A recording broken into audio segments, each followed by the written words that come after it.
اللهم صل على سيدنا محمد وعلى آل سيدنا محمد كما صليت على إبراهيم وعلى آل إبراهيم في العالمين إنك حميد مجيد. أعوذ بالله من الشيطان الرجيم. بسم الله الرحمن الرحيم. أذلك خير نزلا أم شجرة الزقوم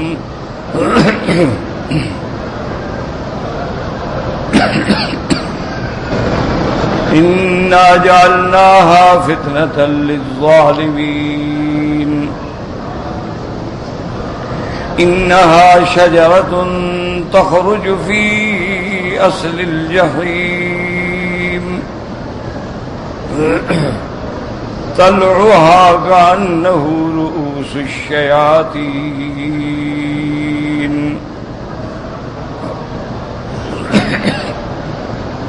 فإنهم لآكلون منها فمالئون منها البطون ثم إن لهم عليها لشوبا من حميم ثم إن مرجعهم لإلى الجحيم إنهم ألفوا آباءهم ضالين فهم على آثارهم يهرعون. اللہ تبارک و تعالی نے کلام مقدس کی ان آیات مبارکہ میں احوال الاشقیاء کے بارے میں ذکر فرمایا ہے. الحمدللہ سابقہ آیات میں ذکر تھا کہ اللہ تبارک و تعالی ایمان والوں کو اپنی رحمت سے جنت میں داخل فرمائیں گے اور ان کو جنت کی نعمتوں سے نوازیں گے. تو جب شہداء کا ذکر آیا تو لازمی بات ہے کہ اس کے بعد اشقیاء کا بھی ذکر آئے گا کہ یہ تو مومنوں کا حال ہے، کافروں کا کیا حال ہوگا.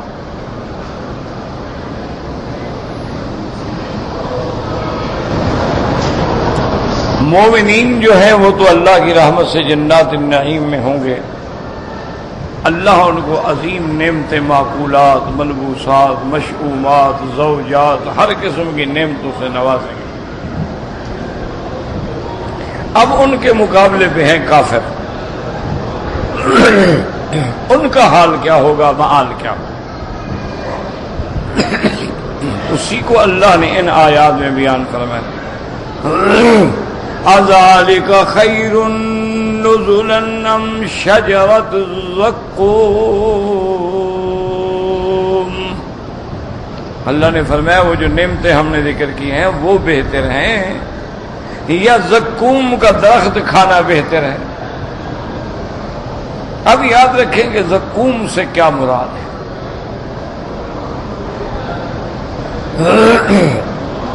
اس کو علماء نے لکھا ہے کہ ہماری زبان میں زقوم جو ہے وہ تھوہر کو کہتے ہیں. ایک کانٹے دار پودا ہوتا ہے، اس کو تھوہر بھی کہتے ہیں، اس کو سینڈ بھی کہتے ہیں، اور ہندوستان میں اس کو ناگ پھن بھی کہتے ہیں. یعنی اس کا سر اور شکل ایسے ہوتی ہے جیسے سانپ کا سر. تو ہندی زبان میں اس کو ناگ پھن کہتے ہیں اور ہمارے لوگ اس کو تھوہر کہتے ہیں، اور بعض لوگ اس کا ترجمہ سینڈ سے کرتے ہیں.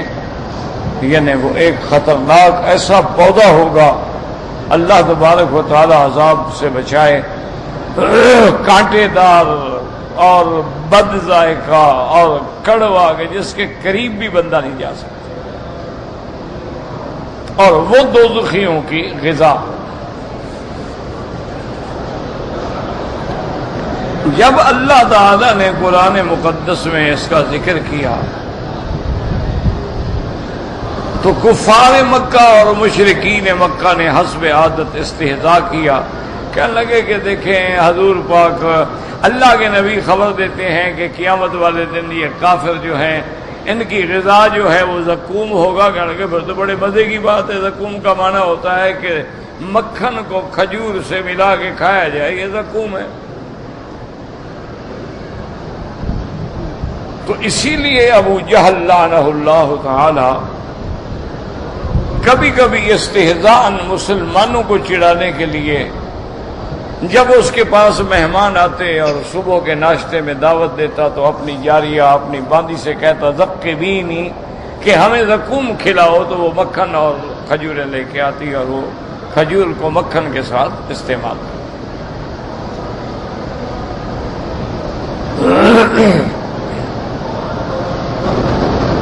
ایک تو انہوں نے یہ بات کی بطور استہزاء کہ بھئی زقوم کوئی ایسی بری چیز تو نہیں ہے, تو بڑی اچھی چیز ہے. اچھا, بعض علماء کو یہ بھی اشتباہ ہے کہ آج کل یہاں ایک پھل بکتا ہے جس کو برشومی کہتے ہیں. وہ کہتے ہیں یہ برشومی جو ہے یہ زقوم ہے. حالانکہ برشومی جو ہے وہ ایک لذیذ پھل ہے, اس کے اوپر تو بڑے کانٹے ہوتے ہیں, یعنی اس کو اگر آپ ہاتھ میں پکڑیں آپ کے سارے ہاتھ کانٹوں سے بھر جائے گا. تو ربڑ کے داستانے پہن کے اس کو پکڑتے ہیں اور کاٹتے ہیں, اور اندر سے بڑا لذیذ پھل ہوتا. اور خدا کی شان یہ ہے کہ اس کی عجیب بات ہے. مثلا آپ نے ایک برشومی کھا لی اور اس پہ پانی پی لیا تو قبض ہو جائے گا, پیٹ بند ہو جائے گا. اگر 2 4 5 کھا لیں تو پیٹ کھل جائے گا. تو بعض لوگوں کو اشتباہ ہے, حالانکہ یہ اشتباہ بالکل غلط ہے. برشومی الگ چیز ہے اور دنیا کا جو تھوہر ہے یہ الگ چیز ہے.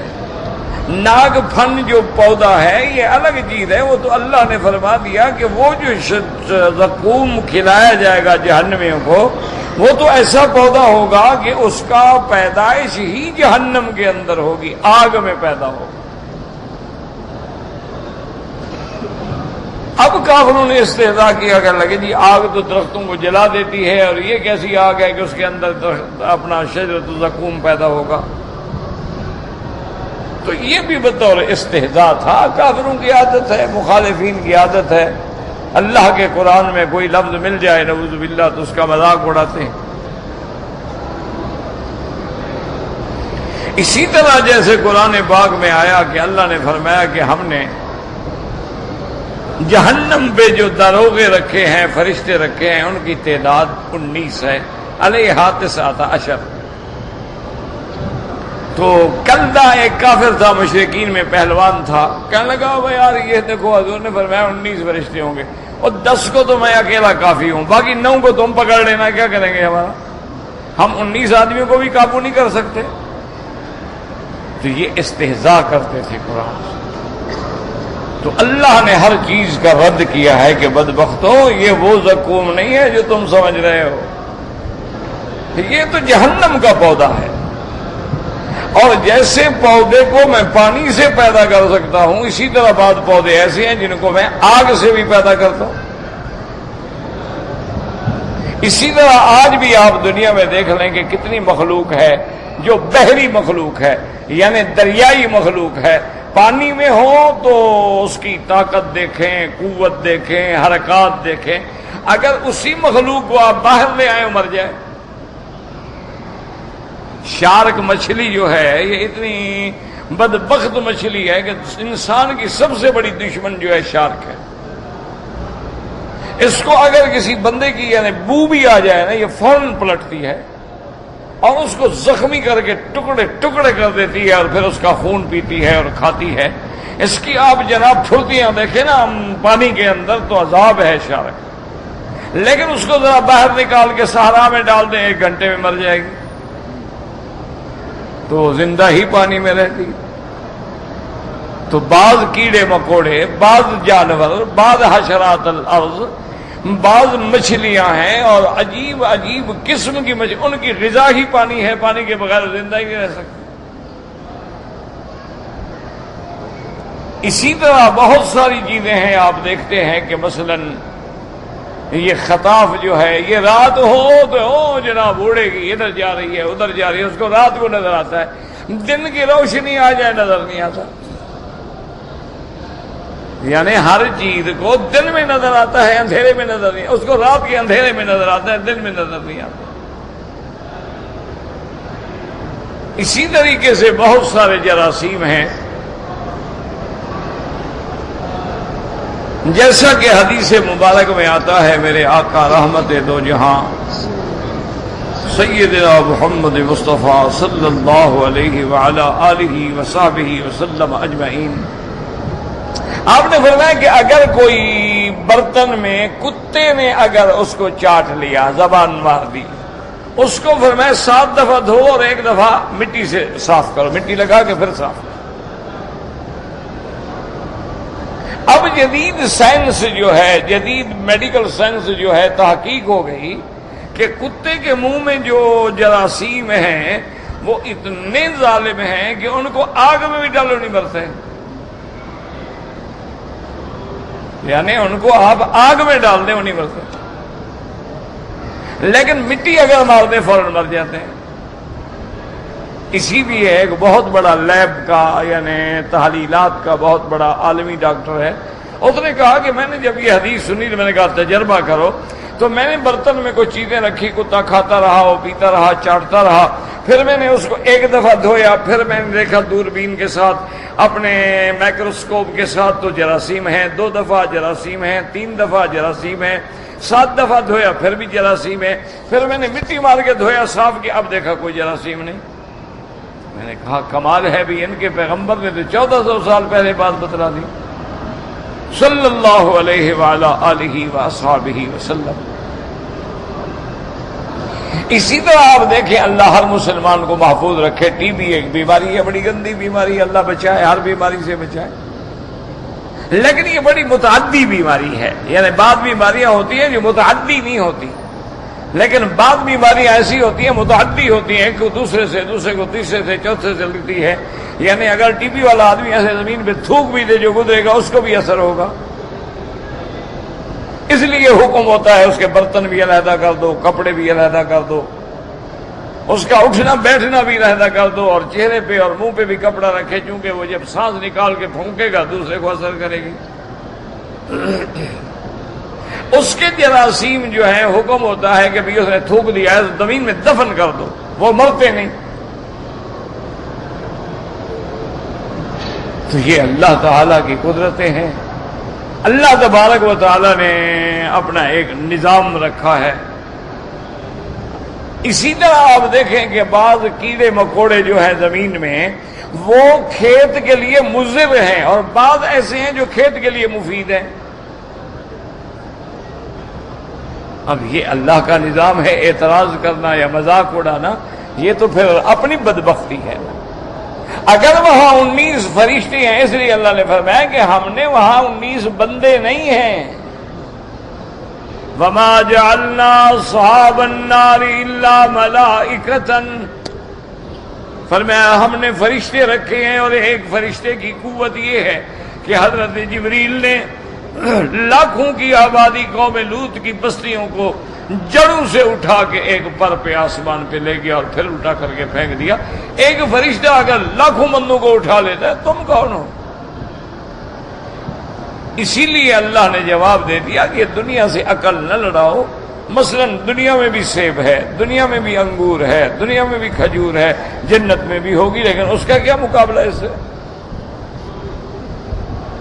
اب کھجور تو کھجور ہے نا، اب آپ کے ملک میں بھی کھجور ہے، سندھ میں خیر پور مینس وغیرہ میں بڑی اچھی کھجور ہوتی ہے، اسی طرح ٹرسمیل خان ڈھکی کے علاقے میں بڑی اچھی کھجور ہوتی ہے، لیکن اس کا کیا مقابلہ ہے مدینہ منورہ کی کھجور سے؟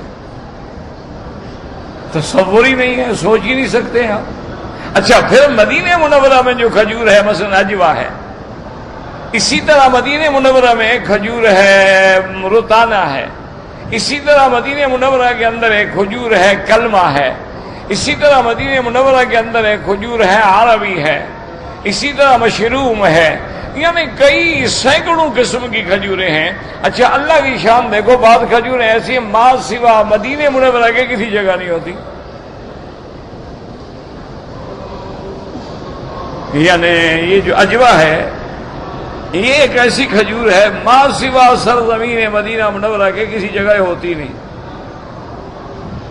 بڑے بڑے لوگوں نے اس کو الاحسا میں اور ریاض میں اور گسیم میں اور بریدہ میں اور بڑے بڑے لوگوں نے کوشش کی، ہر کھجور ہو جاتی ہے، یہ نہیں ہوتی.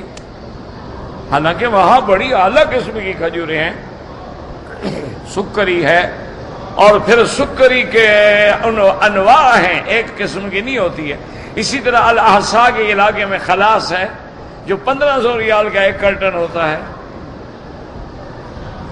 تو اگر اب آپ ساری دنیا کی کھجوریں لے کے آئے ہیں. میں ایک دفعہ لندن آکسفورڈ اسٹریٹ پہ جا رہا تھا، دور سے ایک دکان میں مجھے کھجوریں نظر آئی اور بڑی خوبصورت کھجور. میں نے ساتھیوں سے کہا، میں نے کہا یار گاڑی روکو، کھجور ہے. ہم لوگوں کو تو یہاں رہتے ہوئے عادت ہو جاتی ہے نا کھجور کھانے، شوق ہوتا ہے، کافی دن ہو گئے کھجور نہیں کھائی. میں نے کہا روکو یار، دکان پہ مجھے کھجور نظر آئی. انہوں نے کہا جی ہاں تو گاڑی نہیں روک سکتے. پھر ہم ٹرن کر کے لاتے ہیں. خیر بڑی مشکل سے بیچارے ہو تو بڑا یعنی انتہائی پیک پوائنٹ ہے اور اہم ترین روڈ ہے ان کی آکسفورڈ اسٹریٹ جو ہے. تو بہرحال ہم وہاں آئے، کھجور اتنی موٹی موٹی کھجور، اتنی بڑی کھجور، اتنی خوبصورت کہ آدمی کا دل کرے کہ اس کو دیکھتے رہ جائیں. جب کھایا جناب تو ایسے جیسے گھاس ہو. میں نے کہا ماشاء اللہ انگریز کی طرح یہ بھی بدمزہ ہے. جیسے ان کی نسل بد ذوق ہے، بدمزہ ہے، ان کی کھجوریں بھی بدمزہ ہے. میں نے کہا یار یہ کھجور ہے گھاس ہے. انہوں نے کہا جی یہ دیکھنے کی ہے، کھانے کی نہیں ہے. یہ اب آپ کا حکم تھا کہ جی گاڑی پھیرو، ہم نے تو پھیرنا تھا. لیکن یہ تو بس ایک رکھ دیتے ہیں اور اس کو کاٹتے ہیں، کاٹ کے پھر اس کا عصیر جوس بنا لیتے ہیں، اس میں میٹھا ڈال دیتے ہیں، پھر تو ہر بلا کھا جاتے ہیں نا.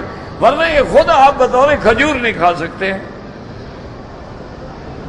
اچھا اسی طرح آپ دیکھیں کہ یورپ میں، امریکہ میں، اس طرف میں ان کا سیب جو ہے وہ اتنا کھٹا ہوتا ہے، جیسے وہ قوم بدبخت ہے نا، ان کے ہر پھل بھی بدبخت ہے. اتنا کھٹا ہو سیب. اور وہ کہتے ہیں نہیں جی ہم تو خود کھاتے ہیں یہ ترشی والا سیب. بھائی ترشی ایک ہوتی ہے سیب کی ہلکی سی ترشی، کہ مٹھاس بھی ہو اور تھوڑی سی ترشی بھی ہو، وہ تو ایک لذت ہے، لیکن ہو ہی کھٹا.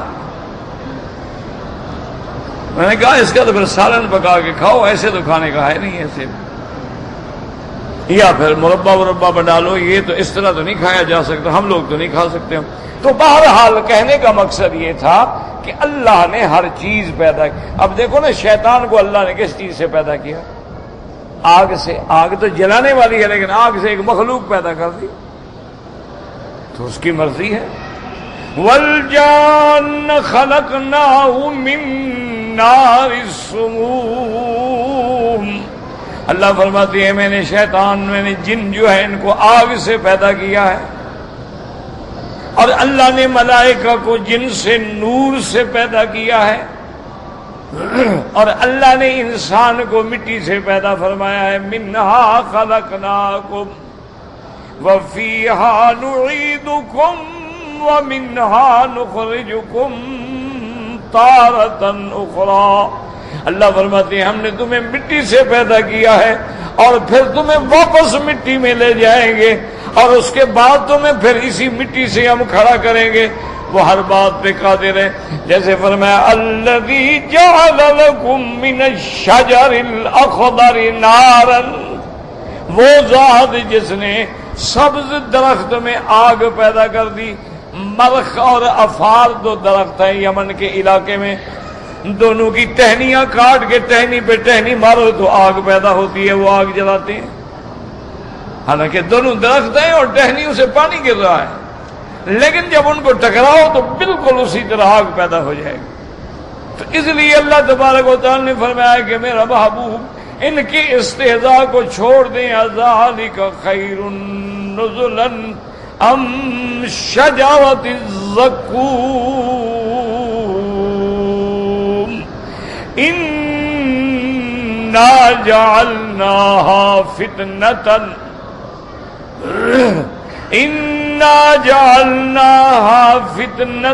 للظالمين یاد رکھیں اللہ فرماتے ہیں اس شجرۃ الزقوم کو ہم نے ظالموں کے لیے فتنہ بنایا. فتنے کا کیا معنی ہے؟ بعض مفسرین فرماتے ہیں یہاں فتنہ بمعنی عذاب ہے.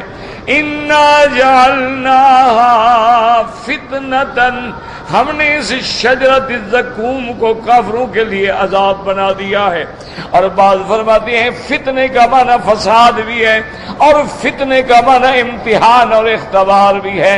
یاد رکھیں ایک لفظ کے کئی معنی ہوتے ہیں. اللہ نے بعض مفسرین فرماتے ہیں انا جعلناها فتنةً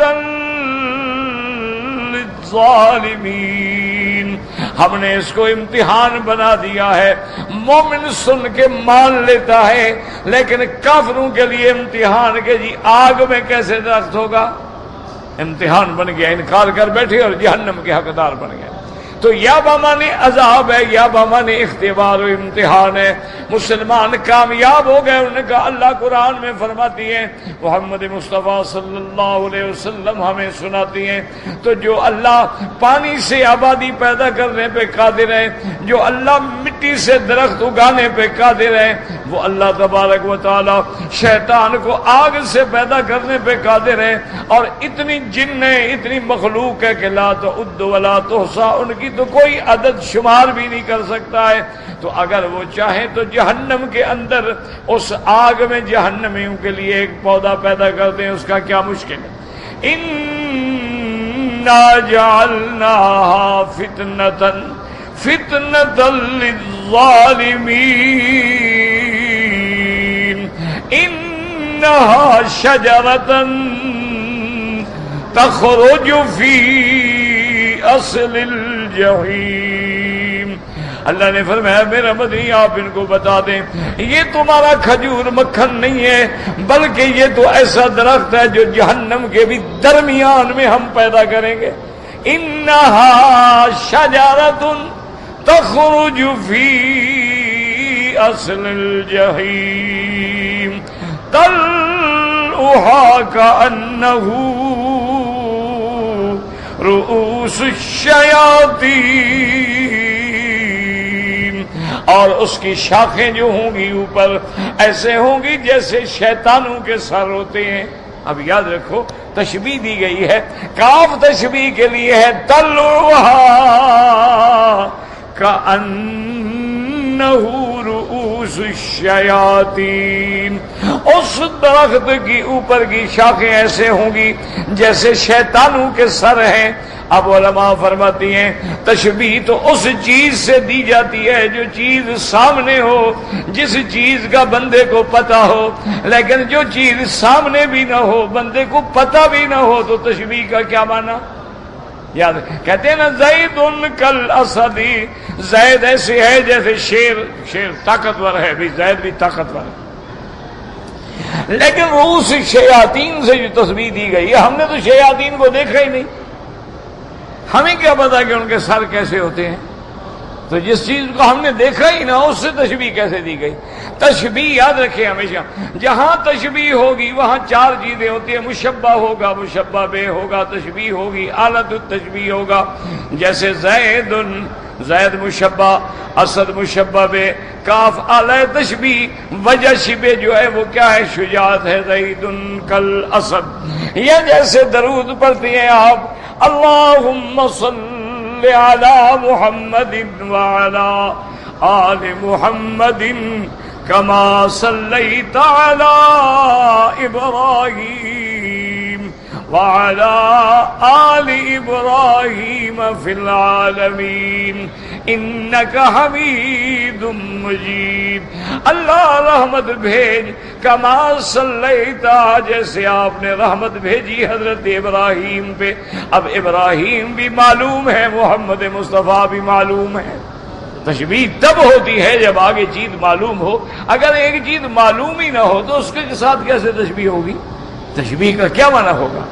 تو اس کا کیا جواب؟ بعض علماء فرماتی ہیں کہ یاد رکھو اس تشبیہ کو کہتے ہیں تخیلاتی تشبیہ. یاد رکھو تخیلی، عربی میں تخیلی کہتے ہیں، آپ اردو میں تخیلاتی کہہ لیں۔ تخیلاتی تشبیہ کیا معنی؟ وہ کہتے ہیں کہ جیسے کوئی بندہ بڑا پاک باز ہو، گناہوں سے دور ہو، بڑا عابد زاہد متقی اللہ سے ڈرنے والا ہو، تو ہر آدمی کہہ دیتا ہے ماشاءاللہ ماشاءاللہ یہ بندہ نہیں فرشتہ ہے، یار یہ تو فرشتہ سی، ہم نے فرشتہ دیکھا ہے؟ مانا فرشتے چونکہ گناہوں سے پاک ہوتے ہیں، لہذا یہ بندہ بھی چونکہ گناہوں سے پاک ہے تو فرشتہ۔ جیسے عام محاورے میں کہہ دیتے ہیں کوئی عورت خوبصورت ہو تو کہتے ہیں جی کمال ہے، عورت کیا جی وہ تو پری ہے، پری۔ حالانکہ پری کسی نے دیکھی ہے کہ پری کیا ہوتی ہے؟ اچھا اگر کوئی بد شکل ہو، خوفناک ہو، تو کہتے ہیں یار عورت ہے کہ بھوتنی ہے کوئی۔ اب بھوتنی آپ نے کوئی دیکھی ہوئی ہے کہ بھوتنی کیا بلا ہوتی ہے؟ تو یہ کہتے ہیں تخیلاتی تشبیہ ہوتی ہے، چاہے ہم نے نہ دیکھا ہو، چونکہ ہر بری چیز کو ہم کہتے ہیں نا گندا کام ہونا، یار یہ تو انسان نہیں کوئی شیطان ہے، یعنی ہر برا کام کرنے والے کو شیطان سے، تو یعنی اس کے درخت کی شاخیں بھی ایسی گندی ہوں گی، ایسی ٹیڑھی ہوں گی جیسے شیطانوں کے سر ہوتے ہیں۔ اس لیے کہا کأنہ رؤوس الشیاطین، اور بعض علماء فرماتی ہیں کہ یہاں شیاطین سے مراد سانپ ہیں، کہ ان کے سر ایسے ہوں گے جیسے سانپ کا سر ہوتا ہے۔ اسی لیے انڈیا والے کہتے ہیں ناگ پھن، ایسا درخت جس کا پھن جس کا اوپر کا حصہ ایسے لگتا ہے جیسے سانپ نے پھن نکالا ہوا ہو۔ اس لیے بعض علماء فرماتی ہیں کہ یہاں مراد وہ شیاطین نہیں، بلکہ یہاں مراد شیاطین سے کیا ہے؟ کہتے ہیں کہ وہ ناگ ہے، سانپ ہے۔ لیکن ایک بات یاد رکھو، اگر سانپ بھی ہوں، دنیا کے سانپ الگ چیز ہیں، اور جو قبر میں ہیں، حشر میں ہیں، قیامت میں ہیں، وہ الگ بلا ہیں، ان کا کیا مقابلہ ہے؟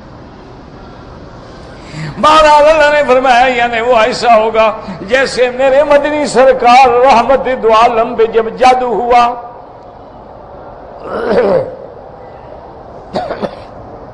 لبید ابن العاصم میں ایک یہودی تھا جس نے جادو کیا، بدبخت نے۔ یہ جادو ہے بھی یہودیوں میں، ابتدا میں یہودیوں میں، اب بھی یہودیوں میں ہے، یا اس کے بعد جو یہودیوں کے ہم مذہب ہیں ان کے اندر ہے، روافظ میں ہے۔ اسی طرح ہمارے اللہ ہدایت دے بنگلہ دیش کے بھائیوں کو، ان میں یہ بڑا عذاب ہے، اللہ بچائے ہر مسلمان کو۔ بنگال کا جادو بڑا مشہور ہے نا، کہتے ہیں یار جادو تو پھر بنگال کا، بعض چیزیں مشہور ہو جاتے ہیں جیسے زلف بنگال۔ ہم نے تو سارے سڑے سکڑے بندے دیکھے ہیں، پتہ نہیں وہ زلف بنگال کہاں چھپی ہوئی تھی۔ ہم تو ہمیشہ جاتے ہیں بنگال ماشاءاللہ، مجھے تو حقیقت اس علاقے سے بڑی محبت بھی ہے، قدرتی بات ہے، بڑا ان کو دل میں تڑپ ہے علماء کے لیے، دین کے لیے۔ جلسے میں آتے ہیں، دو دن جلسے میں بیٹھے رہتے ہیں، دو دن۔ میں نے پوچھا یہ کھاتے کیا؟ انہوں نے کہا جی بس تھوڑے سے چاول بیچارے باندھ کے لے آتے ہیں، تھوڑا کھا لیا، پانی پی لیا، بیٹھے۔ اچھا 8 بجے جلسہ شروع ہوا، رات کو 2 بجے ختم ہوا، وہ بیٹھے ہیں، ہلتا ہی کوئی نہیں۔ اتنا محبت، میں تو حیران ہوں، حقیقت ہے کہ ان کو دین سے کتنا 8000 مدرسے میں جب ہم گئے لاکھوں کا اجتماع، تصور نہیں کر سکتے آپ، لیکن جہاں بیٹھے ہیں بیٹھے۔ اچھا وہ جو بزرگ ہیں نا بڑے، حضرت احمد شیخ جو ہیں اللہ ان کو صحت عافیت رکھے، ان کی میرے خیال 95 سال عمر ہے۔ 95 سال عمر کا آدمی صبح 8 بجے سے 2 بجے رات تک خود جلسے میں بیٹھا ہے۔ 95 سال عمر ہے اللہ کے بندے، اور 8 بجے صبح سے جو بیٹھے رات کے 2 بجے تک بیٹھے ہوئے ہیں۔ اچھا وہ سندیں تقسیم کر رہے تھے نا، جو پگڑی دے رہے طلباء کو، میرے تو ہاتھ ٹوٹ گئے، میں تو شرم کے مارے بس بیٹھا رہا کہ مولوی کیا کہیں گے غریب، 1300 طالب کو جو پگڑی بندوانی ہو،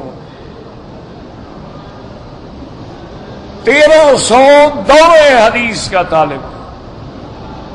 وہ استاد ہے وہ جناب کرتے کہتے میں نے تو ایسے کرسی پہ ہاتھ رکھ لیا، بہانے تھے، بس میں نے کہا یار تم اٹھا لو بھائی، میرے ہاتھ نہیں کام کرتے،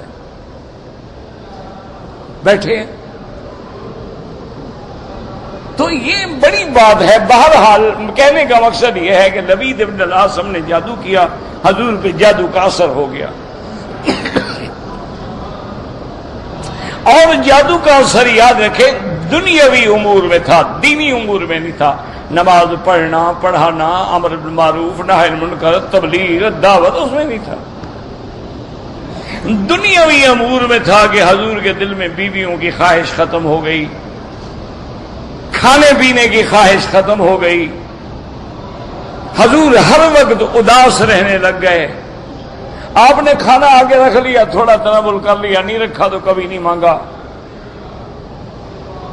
یہ اثرات ہوئے۔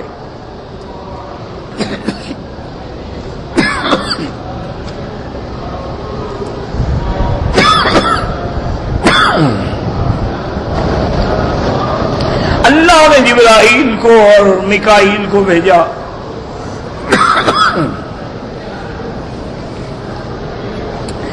ایک سرانے کی طرف کھڑا ہوا اور ایک پاؤں کی طرف کھڑا ہوا۔ وہ پوچھتا گیا کہ ماں بھی ہاتھ الرجل، آپ کو کیا ہے؟ انہوں نے کہا کہ آپ پر جادو ہے۔ اس نے کہا من تبا، کس نے کہا؟ اس نے کہا لبید بن العاصم نے۔ اس نے کہا وہ جادو کس میں ہے؟ اس نے کہا ایک کنگھی ہے، اس میں حضور کے بال ہیں اور اس کے اندر اس نے سوئیاں چبھوئی ہیں۔ اس نے کہا وہ ہے کہاں؟ اس نے کہا فلاں جگہ ایک خرابہ ہے، وہاں ایک پرانا کنواں ہے، اس کنویں کے نیچے جو لکڑی ہوتی ہے اس لکڑی کے نیچے وہ دفن ہے۔ حضور تشریف لے گئے۔ حضور نے فرمایا کہ جب ہم وہاں پہنچے ہیں دیکھا اس کنویں کا پانی ایسے تھا جیسے مہندی کا پانی ہوتا ہے، اور وہاں جو کھجوروں کے درخت تھے ایسے ٹنڈ منڈ تھے کہ انا روس شیاطین، معلوم ہوتا تھا کہ شیطانوں کے سر ہیں۔ تو حضور نے بھی یہی لفظ استعمال فرمایا۔ اس کے بعد صحابہ حضرت علی اترے اور نیچے سے جا کے نکالا تو کنگھی میں حضور کے بال مبارک تھے اور سوئیاں تھیں، اور جو جو سوئیاں نکالتے گئے صحابہ کہتے ہیں کہ انہو سریان ہو، حضور کا رنگ ایسے کھلتا گیا جیسے گلاب کا پھول کھلتا ہے۔ اور حضور نے وہ لے کے پھر کنویں میں پھینک دیا۔ واپس آئے بی بی عائشہ نے کہا یا رسول اللہ لے آتے، ہم بھی دیکھتے کہ اس بدبخت نے کیا کیا ہے۔ آپ نے فرمایا اللہ نے مجھے شفا دے دی، میں نہیں چاہتا تھا کہ پھر فتنہ بڑھے، اس لیے میں نے اس کو وہیں پھینک دیا۔ تو روس شیاطین یہ ضروری نہیں ہے کہ ہم ان کے سر دیکھے ہوں، ایک تشبیہ ہے۔ ہر بری چیز کو شیطان سے تشبیہ دی جاتی ہے، اچھی چیز کو فرشتے سے تشبیہ دی جاتی ہے۔ کوئی کہہ دیتا ہے جی میرا محبوب تو ایسے ہے جیسے 14ویں کا چاند ہو، نا چاند کہاں محبوب کہاں، ایک تخیل ہوتا ہے۔ تو بعض کہتے ہیں یہاں تشبیہ تو ہے لیکن تخیلاتی تشبیہ ہے۔ فَإِنَّهُمْ لَآكِلُونَ مِنْهَا، اور پھر یہ جہنمی اس شجرۃ الزقوم سے کھائیں گے۔ اور صرف یہ بھی نہیں کہ ایک نوالا لے کے رکھ لیں، فَمَالِئُونَ مِنْهَا الْبُطُونَ، پھر وہ اسی تھوہر جہنم سے کھا کھا کے پیٹ بھریں گے۔ کیوں؟ ایسی شدید بھوک ہوگی کہ حل ہی کوئی نہیں۔ ثم ان لهم علیہا، اب جب وہ درخت کھائیں گے اور پیٹ میں آگ بھڑکے گی، اب پانی کی طلب ہوگی تو ان کو پانی کھولتا ہوا گرم دیں گے۔ ثم ان مرجعهم لإلی الجحیم، ان کو یہ کھانا کھلا کے گرم کھولتا ہوا پانی پلا کے، اور وہ ایسا پانی ہوگا جس سے آنتیں کٹ جائیں گی، ٹکڑے ٹکڑے ہو جائیں گی، پھر جہنم کی آگ میں لوٹایا جائے گا۔ اس لیے علماء فرماتے ہیں کہ جہنم کا بہت بڑے درکات ہوں گے۔ کسی درکات میں کھانا کھلایا جائے گا جہنمیوں کو، کسی میں پانی پلایا جائے گا، اور پھر اصل جہنم میں ڈال دیا جائے گا۔ انہم الفوا آباءہم ضالین، انہوں نے پایا اپنے باپ دادے کو بھی اسی طرح گمراہ، پیغمبروں کے مخالف، پیغمبروں کے انکار کرنے والے۔ فَهُمْ عَلَىٰ آثَارِهِمْ يُهْرَعُونَ، یہ بھی اپنے باپ دادے جو تھے ان کے، انہی کے طریقے پہ دوڑ دوڑ کے چلنے والے ہیں۔ یہ بھی کبھی غور نہیں کیا کہ باپ دادا تو جاہل تھے، کافر تھے، مشرک تھے، اندھیارے میں تھے، لیکن یہ بھی اسی طرز پہ ہیں۔ اللہ تبارک و تعالی نے پہلے اہل جنت کا ذکر کیا، اس کے بعد جو ہے اہل جہنم کا ذکر کیا، فرمایا وَلَقَدْ ضَلَّ قَبْلَهُمْ أَكْثَرُ الْأَوَّلِينَ، ان سے پہلے بھی بہت قومیں جو ہیں وہ گمراہ ہوئیں۔ وَلَقَدْ أَرْسَلْنَا فِيهِمْ مُنذِرِينَ، ان میں ہم نے ڈرانے والے بھیجے، پیغمبر بھیجے، رسول بھیجے، کتابیں بھیجی۔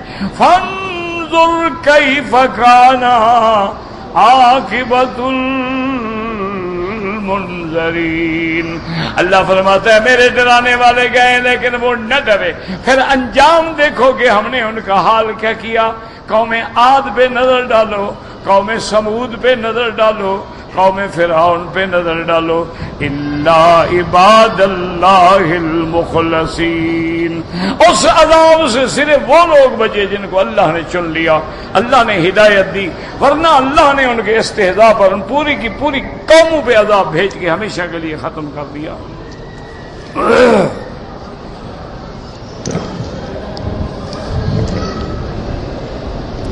کہتے ہیں جی کہ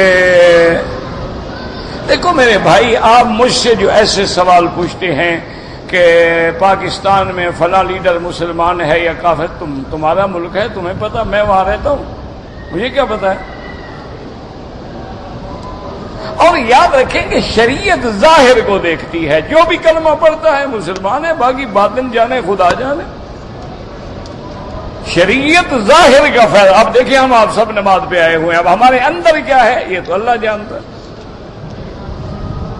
تو شریعت ہمیشہ ظاہر پہ حکم لگاتی ہے، اور ہمیں حکم نہیں ہے کہ ہم کسی کا نام لے کے کہیں یہ کافر ہے، یہ فلان، اللہ جانے کون ہے۔ اور پھر تمہارا ملک ہے، تمہاری قوم ہے، تمہارے لیڈر ہیں، تمہارے حاکم ہیں، تم جانو وہ جانے۔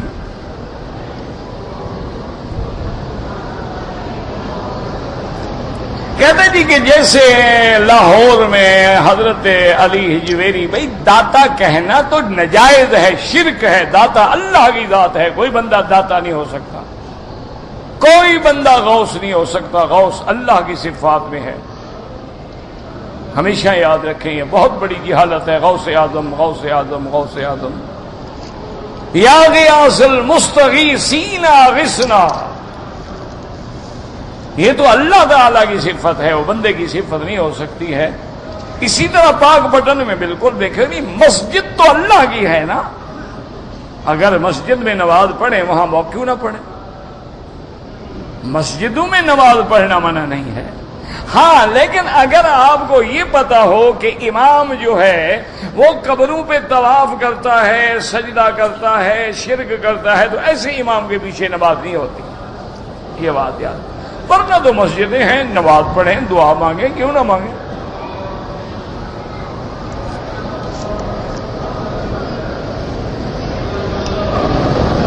کہتے جی کہ دنیا میں پہلے حضرت آدم سے پہلے بھی کوئی انسان تھا، اللہ فرماتے ہیں کہ پہلا انسان ہے، تو پہلے کون سا انسان تھا؟ وہ تو ابو البشر ہے، تمام انسانوں کا باپ ہے، باپ سے پہلے کوئی آ گیا، کیسے کوئی حرامی اولاد آ گئی تھی؟ باپ پیدا نہیں ہوا، بیٹا پہلے پیدا ہو گیا، عجیب بات ہے۔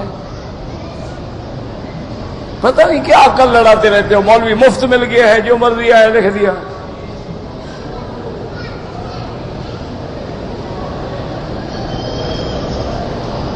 پہلے جن تھے، آپ نے نہیں سمجھا ہے، ڈاکٹر اسرار صاحب ایسی بات نہیں کہتے، ان کا قرآن پہ بڑا نظر ہے، عبور ہے، آپ بعض اوقات سمجھتے نہیں ہیں بات کو۔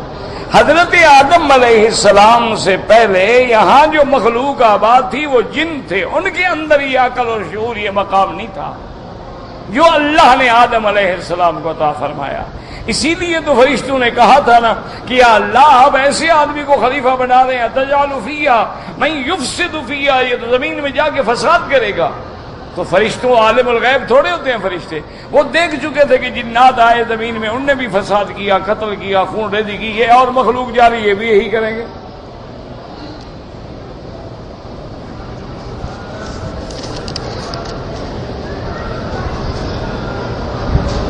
کہتے تھے کہ کہ حضرت عیسیٰ جب حضور کے امتی بن کے آئیں گے نبوت نہیں ختم ہوگی، نبی نبی ہوتا ہے لیکن شریعت منسوخ ہو گئی. کچھ عقل کیا کرو.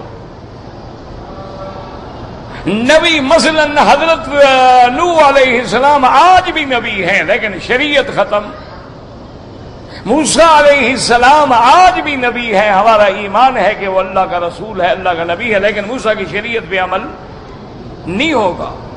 اس لیے جب میرے مدنی محمد مصطفیٰ کی شریعت آ گئی اب اس کے بعد کوئی شریعت نہیں، کوئی دین نہیں.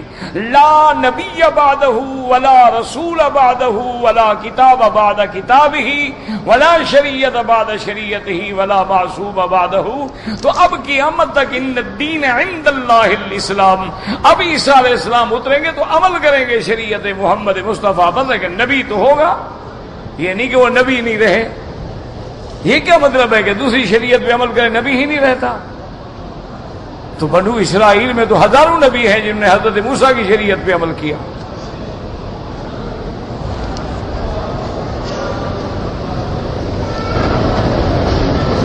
آپ کے بعد کوئی نبی نہیں آئے گا. کیا مانا؟ کوئی نیا نبی نہیں بنے گا. پہلا نبی اگر اللہ اٹھا دے اس کی مرضی ہے، وہ تو پہلے نبی ہیں، کوئی نئے تو نہیں بنے. لا نبی بعدہ، نبوت کا دروازہ بند ہو گیا. اگر اللہ پہلے کسی نبی کو کھڑا کر دے تصدیق کے لیے تو اس میں کیا علاج ہے، کیا حرج ہے بھائی؟ حضرت عیسیٰ آج پیدا ہوئے ہیں، پہلے پیدا ہوئے.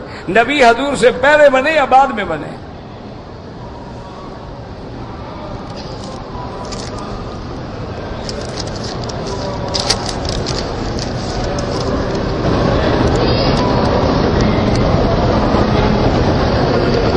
ارجو منکم الدعاء بان اللہ یرزقنی ولد صالح، اللہ یرزقک ولدا صالحا ویجعلها من الصالحین ومن قرۃ عین لک انشاءاللہ.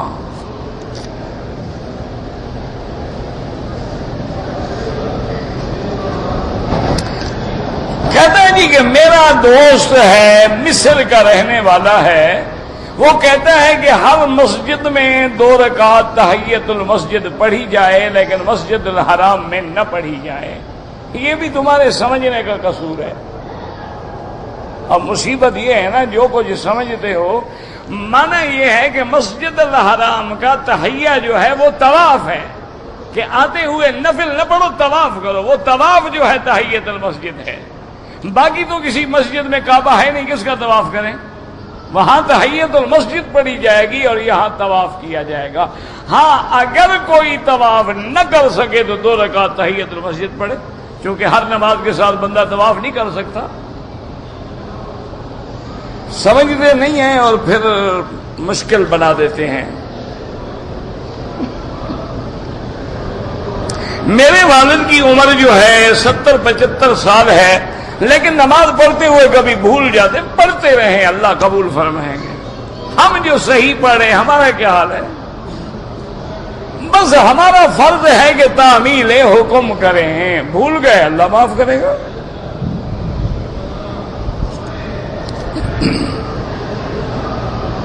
اگر حالت طواف میں چلتے ہوئے ہم اردو میں دعا مانگیں، بالکل مانگیں، کوئی بات نہیں.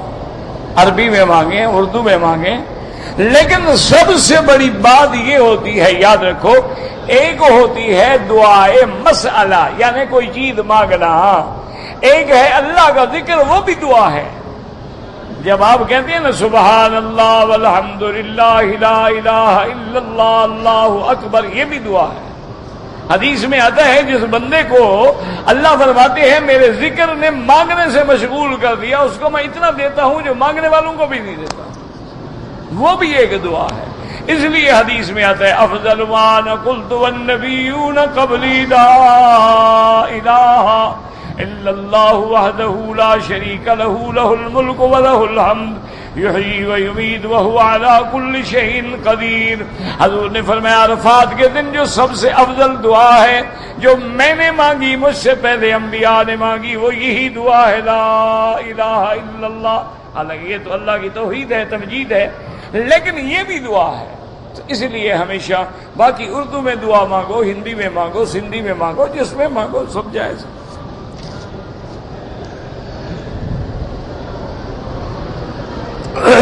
کہتے ہیں جی کہ ہمارے کچھ مولوی ہیں جو ٹی وی پہ آ کے کہتے ہیں کہ پردے کا حکم جو ہے وہ حضور کی بیویوں کے لیے تھا اور کسی کے لیے نہیں ہے۔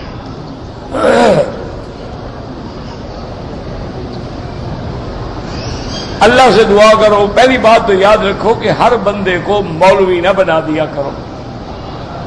جو بندہ داڑھی رکھ لے یا جو بندہ مولوی والے کپڑے پہن لے اس کو مولوی نہ بنا لیا کرو۔ جیسے ہر آدمی گلے میں اسٹیتھوسکوپ لٹکا لے وہ ڈاکٹر نہیں بن جاتا۔ بڑے بڑے کمپاؤنڈر ہیں، بڑے بڑے فارماسسٹ ہیں، بڑے بڑے نسخے جانتے ہیں، لیکن وہ ڈاکٹر نہیں کہلا سکتے۔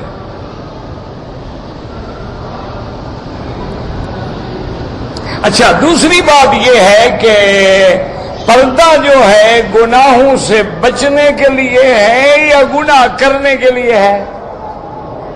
ہاں جی، تو مانا یہ ہے کہ حضور کی بیویاں ہم سے زیادہ گناہگار تھیں۔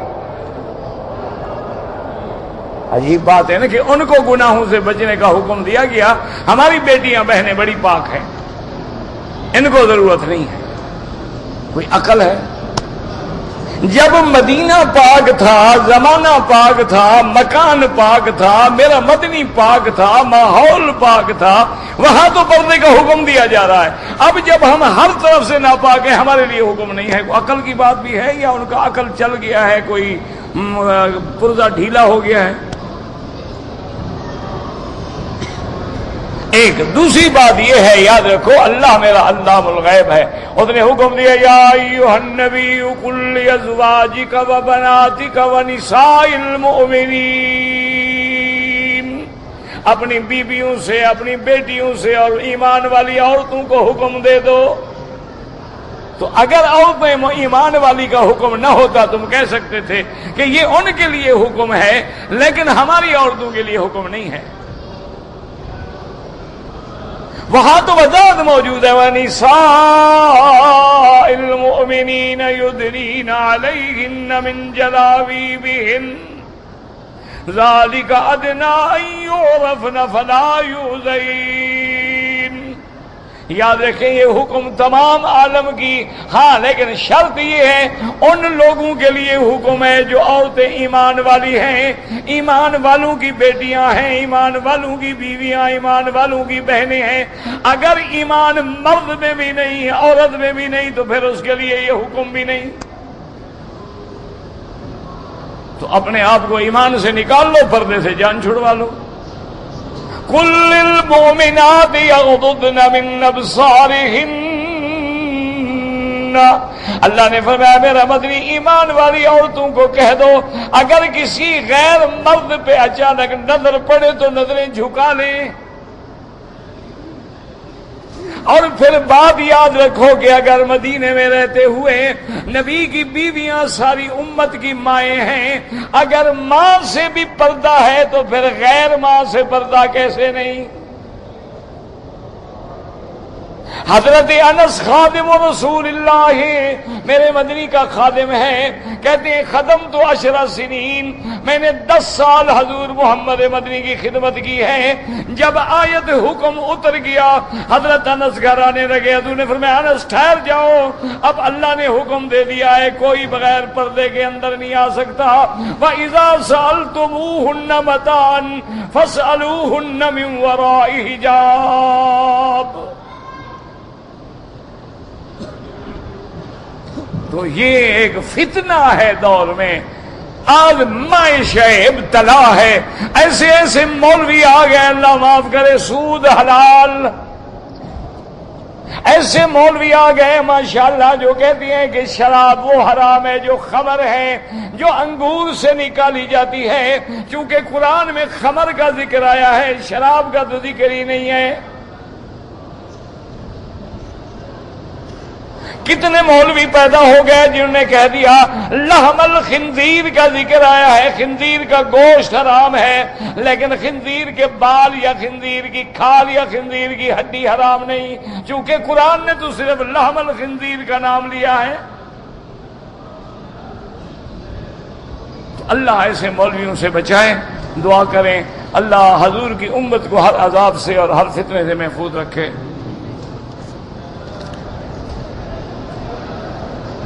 مسجد عائشہ سے یا جعرانہ سے عمرہ کرنا امام ابو حنیفہ رحمت اللہ علیہ، امام شافعی رحمت اللہ علیہ کے نزدیک جائز ہے، کہتے ہیں نفلی عبادت ہے جتنا کرے، اور امام احمد بن حنبل رحمت اللہ علیہ فرماتے ہیں اگر ضرورت ہے کوئی عمرہ نہیں کر سکا، کوئی عورت بوجہ حیض نہیں کر سکی تو وہ کرے، بلا ضرورت جو ہے نہ کرے۔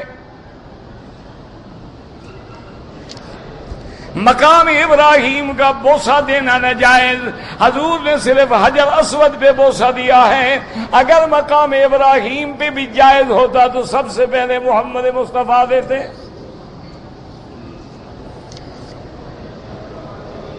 اگر صفا مروہ دوڑنے کے بعد شوہر اپنی بیوی کے بال کاٹ دے کوئی حرج نہیں، بیوی بھی تو روز کاٹتی ہے نا، ایک دفعہ تم بھی کاٹ دو، بیویوں نے گنجا نہیں کر دیا۔ اب یہ تمہاری مرضی، نہ مانو میں مان لیتا ہوں، تم مانتے نہیں ہو، حال تو سب کا برابر ہے۔ دنیا میں بے غم تو صرف وہ ہے نا، بے غم، بیگم نہیں، بے غم، جس کو کوئی غم نہیں، کماؤ تم کھائے وہ، چوری تم کرو رشوت تم کھاؤ اس کو فیشن کرواؤ، وہ بے غم ہے۔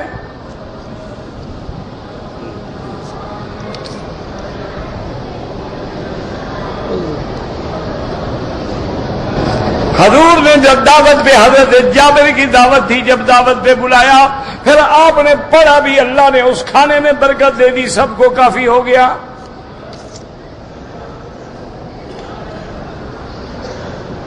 کہتے ہیں ولی غلام اللہ خان صاحب کی موت بڑی دردناک ہوئی تھی، بہرحال اللہ عالم نہ میں موت میں موجود تھا، ویسے جو کچھ کہتے ہیں وہ جھوٹ ہے۔ قاعدہ یہ ہوتا ہے کہ باہر کسی کی موت ہو جائے تو ایئر ٹائٹ تابوت میں اس کو بند کر دیتے ہیں، اور وہ کہتے ہیں اس کو کھولو نہیں، تو اس پہ لوگوں نے فتنہ بنا لیا جی کیوں نہیں کھولا اور کیوں نہیں کھولا اور کیوں نہیں کھولا۔ بس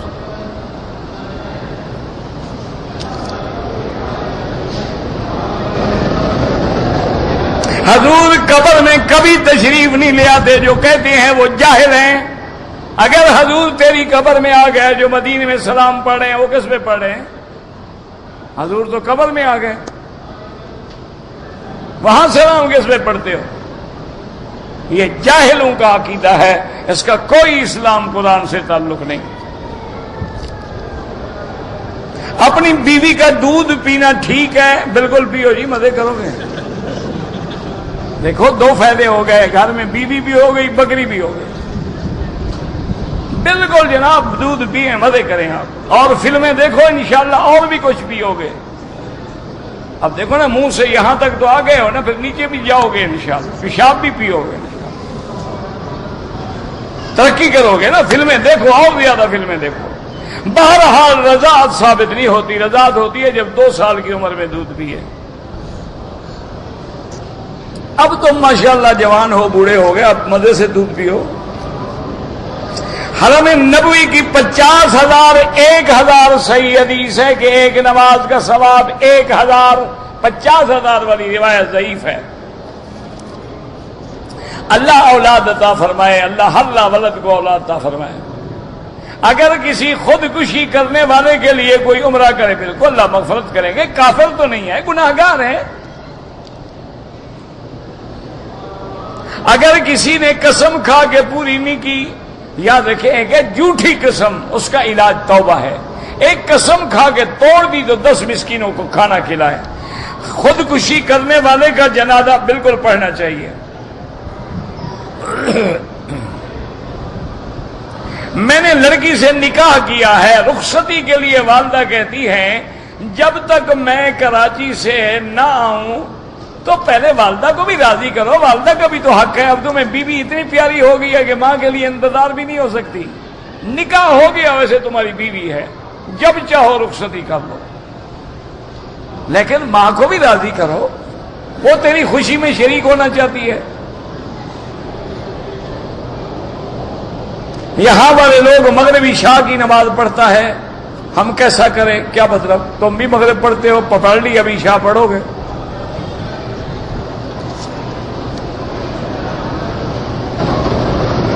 میں نے طواف عمرے کا کر لیا، والدہ کو ڈھونڈنے کے لیے حرم سے باہر چلا گیا، بعد میں آگے صفا مروہ دوڑا، کوئی حرج نہیں۔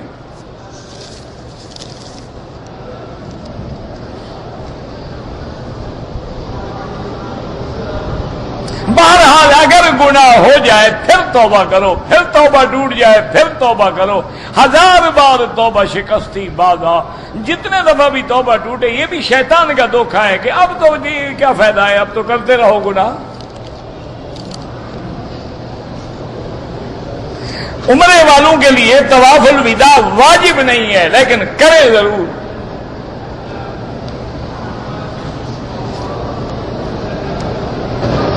بہرحال نہ غوث پاک بندے کو کہنا جائز ہے اور نہ کسی بزرگ کا عرس منانا جائز ہے۔ عرس کا معنی ہوتا ہے شادی، عرس معنی شادی، عریس معنی دولہا، عروسہ معنی دلہن۔ تو کیا تینوں کی ہر سال نئی شادی کرتے ہو؟ یہ خالص بدعت ہے۔ اگر عرس جائز ہوتا تو سب سے پہلے ابو بکر، عمر، عثمان، علی، حسنین کرتے۔ ربنا تقبل منا انك انت السميع العليم اللهم اجعل لنا وللمسلمين من كل هم فرجا ومن كل ضيق مخرجا ومن كل بلاء عافيا صلى الله تعالى على خير خلقه سيدنا محمد وعلى آله وأصحابه أجمعين اللهم صل على سيدنا محمد وعلى آل سيدنا محمد وبارك وسلم سلم سلم سلم سلم سلم سلم سلم سلم سلم سلم